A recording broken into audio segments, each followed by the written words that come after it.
सद्गुरुदेव कहते हैं कि जब अपने घर का त्याग करके चला गया मृत्यु को प्राप्त करने के लिए आत्मदेव ब्राह्मण, और जैसे ही पहुंचा, अंधकार युक्त वातावरण है, रात्रि का समय है, एक घनघोर वन में पहुंच गया। वहां पर उसने ध्वनि को सुना। दिखाई तो कुछ देता नहीं था अंधकार वातावरण में, कानों से सुनाई दिया कि यहां पर कोई नदी बह रही है। कल कल की ध्वनि को सुन रहा है, कल कल की ध्वनि को सुन रहा है, और सुनते सुनते अकस्मात उसने विचार किया मुझे यहीं पर आत्महत्या कर लेना चाहिए। जैसे ही छलांग लगाता है कि पीछे से किसी ने उसकी कलाई को थाम लिया और पकड़ करके अपनी ओर खींच लिया। जैसे ही पलट करके देखा कि मुझे किसने बचाया है, तभी अंधकार ही अंधकार में एक संत के दर्शन हुए। सैकड़ों सूर्य मानो कि उनके ललाट पर दिखाई दे रहे थे, इतना तेज उनके मस्तक पर था, इतना तेज उसके मस्तक पर था। देख करके वह प्रसन्नचित हो गया। ब्राह्मण देवता ने कहा कि हे संत शिरोमणि, मैं आपके चरणों में प्रणाम करता हूं, मुझे क्यों बचा लिया आपने? कहते हैं कि जिस कुल में कुल का दीपक नहीं होता उस कुल को धिक्कार होता है। जिस धन को भोगने वाला वारिस नहीं होता उस धन को धिक्कार होता है। जिस घर के आंगन में बाल लीलाएं नहीं होती, संतान की बच्चों की किलकारियां सुनाई नहीं देती, उस घर को भी धिक्कारित माना जाता है। मेरे यहां संतान का जन्म नहीं हुआ, मैं जीना नहीं चाहता। संत जी ने हंसते हुए कहा कि ये तो भगवान की असीम कृपा है तुम्हारे ऊपर। जिसके भाग में जो होता है वह भोगना ही पड़ता है। विचार करो कि त्रेता के अवतारी स्वयं महाराज दशरथ, जिनके एक नहीं चार चार पुत्र थे, पर अंतिम घड़ी में कोई जलपान कराने वाला नहीं था। चारों ही पुत्र उनके पास नहीं थे। सगर महाराज के एक नहीं 60,000 पुत्र थे। नई बहुएं जो बैठती वो मुंह खुला का खुला, तो 60,000। अभी तो एक को ही पालना मुश्किल हो जाता है, इसी को कैसे हम भोगेंगे, बाप रे कैसे बड़ा करेंगे। बच्चे आजकल बहुत चंचल और शैतान हो गए। 60,000 पुत्र थे सगर महाराज के, और अंत समय में कोई पानी पिलाने वाला नहीं था सगर महाराज को, सबकी मृत्यु हो गई थी। चित्रकेतु राजा के 1 करोड़ पत्नियां थी और एक ही को संतान हुई, और वह भी 3 महीने में ही मृत्यु को प्राप्त हो गई। बताओ कि तुम्हारे भाग्य में यदि पुत्र सुख नहीं होगा तो तुम पुत्र के लिए क्यों रोदन कर रहे हो? आप तो संत हैं, शिरोमणि हैं, मैं निवेदन करता हूं, आप नहीं समझ पाएंगे, किंतु मैं गृहस्थ जीवन को भोगने वाला, मुझे तो संतान सुख चाहिए, अन्यथा मैं मृत्यु को प्राप्त करूंगा, आत्महत्या करूंगा, और ये पाप हे मुनिगण तुम्हारे मस्तक पर लग जाएगा। इतना सुनते ही कांपने लगे संत शिरोमणि, और मंद मंद मुस्कुराते हुए कहने लगे, ठीक है, तुम्हारी यही जिद है, हट है, तो तुम्हारी हट को मैं पूर्ण करता हूं। अपनी झोली खोली, झोली में से एक फल निकाला और कहा कि लो, ये फल ले जाके अपनी पत्नी को अपने हाथ से खिलाना। कहा कि संत शिरोमणि, ऐसे कितने ही फल में लेके आता हूं अनुष्ठान करके, पर घर जाते ही गल जाते हैं, सड़ जाते हैं। कहा ये साधारण फल नहीं, मेरी तप का फल है, इसको ग्रहण करते ही तुम्हारी अर्धांगिनी गर्भवती होंगी, पर याद रखना 9 महीने तक वह गर्भवती रहेंगी, तब तक एक समय उपवास करना होगा, और एकादशी के दिन अन्न नहीं खाना। एकादशी क्या है? एकादशी सब व्रतों की सिरमौर है, सभी व्रतों की महारानी है। दूसरे व्रत यदि नहीं कर पाए तो कोई बात नहीं, पर एकादशी हमें अवश्य करना चाहिए। जब किसी के प्राण पखेरु उड़ते नहीं, कोई अधर में लटका होता है, कहते ना घर के लोग ही थक जाते हैं सेवा करते करते, शरीर धीरे धीरे शिथिल हो जाता है। डॉक्टर लोग कह देते हैं कि जवाब दे देते हैं, ले जाओ घर, जितने दिन हो सेवा करो। पूरे शरीर घाव से भर जाते हैं, कीड़े लग जाते हैं। लोग देखने के लिए जाते हैं, साता पूछने के लिए, तो कहते हैं भगवान अब तो तृष्णा देखी नहीं जाए, उठा ले तो अच्छा, सुधर जाए तो अच्छा।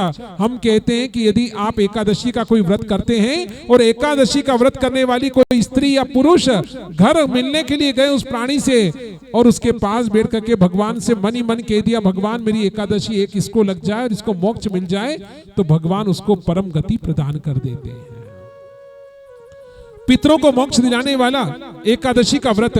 तभी तो कहते हैं कि जब किसी की मृत्यु हो जाए तो बेटा बहू से कहते हैं हाथ में जल लो और कहो कि यथाशक्ति एकादशी हम इनके नाम से करेंगे।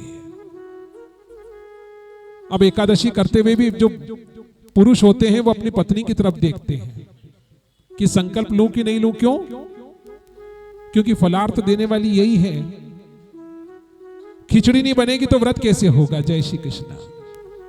इसलिए पहले ध्यान हमारा अर्धांगिनी की ओर जाता है। तभी याद रखिएगा, पत्नी का स्थान हमेशा वामांग में रहता है, पति की बाईं तरफ रहता है। किंतु जब भी अनुष्ठान करें, पूजन पाठ करें, तो दाईं तरफ पत्नी को बिठाया इसलिए जाता है कि पूजन सामग्री में जो भी चढ़ाना हो, पत्नी अपने हाथ से लेकर के थाली में से और उनके हाथ में सौंपती है। और यहाँ तो एक नई बात भी होती है कि अगर कुछ चढ़ाने के लिए द्रव्य चढ़ाना हो तो पत्नी की तरफ देखा जाए और वही पर्स में से निकाल के दे, तभी चढ़ती। क्योंकि लक्ष्मी स्वरूपा तो ये है। हम तो कमा करके ला सकते हैं और अर्धांगिनी को यदि दे दिया जाए और वो सुपात्र है तो समझ लीजिए कि आपसे लक्ष्मी कभी रूठ करके आपके घर से जाएंगी नहीं। अनधन के भंडार सदैव आपके घर में बने रहेंगे। बोली लक्ष्मी महारानी की जय। ये तो प्रेम की बात है। सबसे पावन प्रेम होता है भक्त और भगवान का, और उसके बाद होता है पति और पत्नी का। जहां बैर भाव पति पत्नी के बीच में ना आए, जहां कलह ना हो, जहां पर दुराभाव ना आए, वही कृष्ण रुक्मणी और वही श्री राम जानकी के समान सती सावित्री के रूप में और श्री नारायण लक्ष्मी के रूप में जोड़ी मानी जाती है। बोली लक्ष्मी नारायण भगवान की जय। आज यहां पर प्रसन्नचित होते हुए उस फल को लेकर के जब जाने लगे तो जाते जाते तीसरा नियम बताया है संत जी ने। पहला नियम कौन सा बताया था? कि प्रतिदिन एक समय भोजन करना। दूसरा नियम एकादशी का व्रत करना। और तीसरा नियम बताया है कि पर निंदा नहीं करना। आपकी पत्नी को कहना। ठहर जाते हैं संत शिरोमणि। फिर कैसे तैसे विचार किया ब्राह्मण देवता ने, कोई बात नहीं मैं समझाऊंगा, क्योंकि खाए बिना तो रह जाए पर बिना बोले नहीं रहे, वह एक स्त्री होती है। तो इसलिए अपने साथ फल लेकर के चले हैं। अब मन ही मन विचार कर रहे हैं कि बिचारी अर्धांगिनी को मैं कह करके नहीं आया, देवी को बिना बोले आया हूं। आज दिन भर व्यतीत हो गया, बिचारी रो रही होगी, आज कुछ खाया पिया नहीं होगा, आज वह विवश हो गई होंगी, लाचार हो गई होंगी, कमजोर हो गई होंगी। अपने गले में जो गमछा था उसके अंदर ही उस फल को रख करके गठान बांध लिया, पोटली बांध ली और उसे अपने हाथ में थाम करके दौड़ा चला जा रहा है। जैसे ही दौड़ करके गया और जा करके क्या देखता है कि आंगन में चारपाई पर बैठी है धुंधलिका, लंबे पांव करके, हाथ में चांदी की थाली है, उसमें मिष्ठान भरे हैं और गपा गप खाए जा रही हैं। अब मुंह में नहीं आए तो भी ठूस ठूस के भरा जा रहा है और विचार कर रही कि जितना जल्दी हो सके इन्हें खत्म कर लूं, कोई आस पड़ोस का देख लेगा तो मुझे नजर लगा देगा। तभी पहुंच जाते हैं आत्मदेव ब्राह्मण देवता। ब्राह्मण देवता ने देखा, क्रोधित नहीं हुए, हंसने लगे, कहा देवी मैं तो समझ रहा था तुम चिंता कर रही होंगी मेरे लिए, रो रही होंगी, मैं बिना बताए तुम्हें चला गया। काकी जी जय श्री कृष्णा। अभी हमको सुनाने दो, ये तो आपके साथ ही रहते यहीं पर, आप बाद में सुनाते रहना। जय श्री कृष्ण। नहीं तो यही माता जी कहेंगी कि अरे दूसरे गुरुजी ने तो इतनी कथा सुनाई थी, ये तो इस कथा में आया ही नहीं, तब पता चलेगा कि हम बातों में लग गए थे। जय श्री कृष्ण। बोली श्री वृंदावन बिहारी लाल की जय।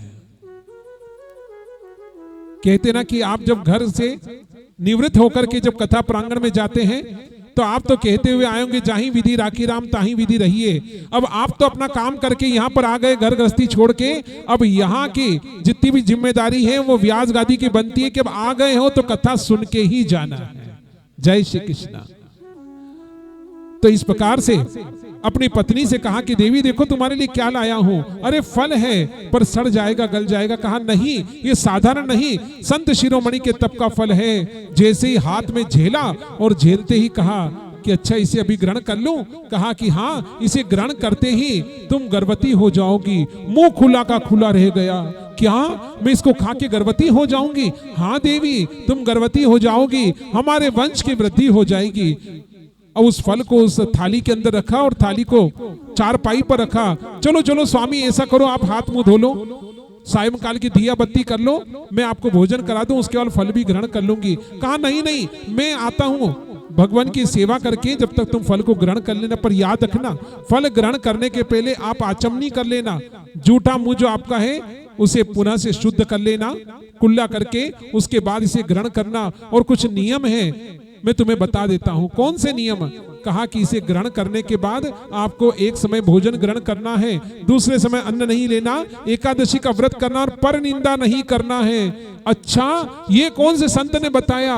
कहा कि जिन्हें मुझे ये फल दिया है। ठीक है स्वामी, मैं सब कर लूंगी। अब जैसे स्वामी तो गए भीतर, उस फल को लेकर के धुंधुलिका जो थी वह घर की डेली पर आकर के बैठ गई, अपने केशों को खोल लिया और जोर जोर से रोने लगी, रोदन करने लगी। उसके रोदन की ध्वनि इतनी तेज हो रही थी कि आसपास के लोग भी सुन सुन करके आ रहे थे, किंतु देख करके वापस जा रहे थे, क्योंकि विचार करने लगे कि आज तक कभी रोई नहीं, पता नहीं कैसा छल कर रही है।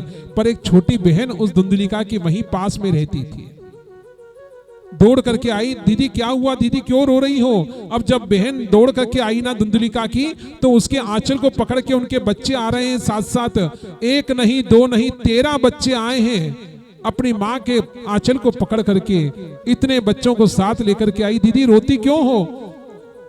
कहा कि देखो तुम्हारे जिया जी ने जी का जंजाल लाके दिया है। अरे मेरे जिया जी का नाम मत बदनाम करो, वो तो बहुत सरल स्वभाव के हैं,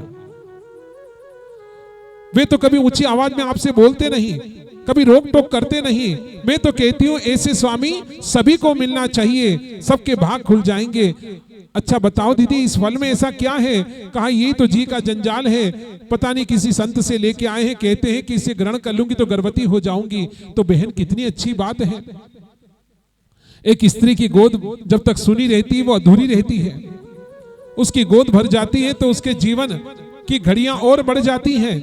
उनके वंश में जितने भी पूर्वज हैं उनके वहां पर पितृलोक में उत्सव मनाया जाता है कि हमारे वंश की वृद्धि हो गई है, तुम्हें इसे ग्रहण करना चाहिए। नहीं बहन, मैं तो नहीं खाऊंगी, इसे खा लिया तो मैं गर्भवती हो जाऊंगी, मेरा पेट निकल जाएगा और मैं कुरूप दिखाई देने लगूंगी। तुम्हें पता है मेरी उम्र का पता नहीं चलता, आयु का पता नहीं चलता, मैं श्रृंगार करके जब बैठती हूं ना आंगन में, तो यहाँ के आने जाने वाले लोग पलट पलट के मुझे देखते हैं, मेरे रूप को निहारते हैं, मैं कुरूप हो जाऊंगी, कोई देखेगा नहीं मुझे पलट करके। कहा कैसी बात कर रही दीदी, आपको ये अवश्य ग्रहण करना चाहिए। और दूसरी बात और कहती हूं, मैंने तुम्हें देखा, तुम्हारे जीवन को देखा है।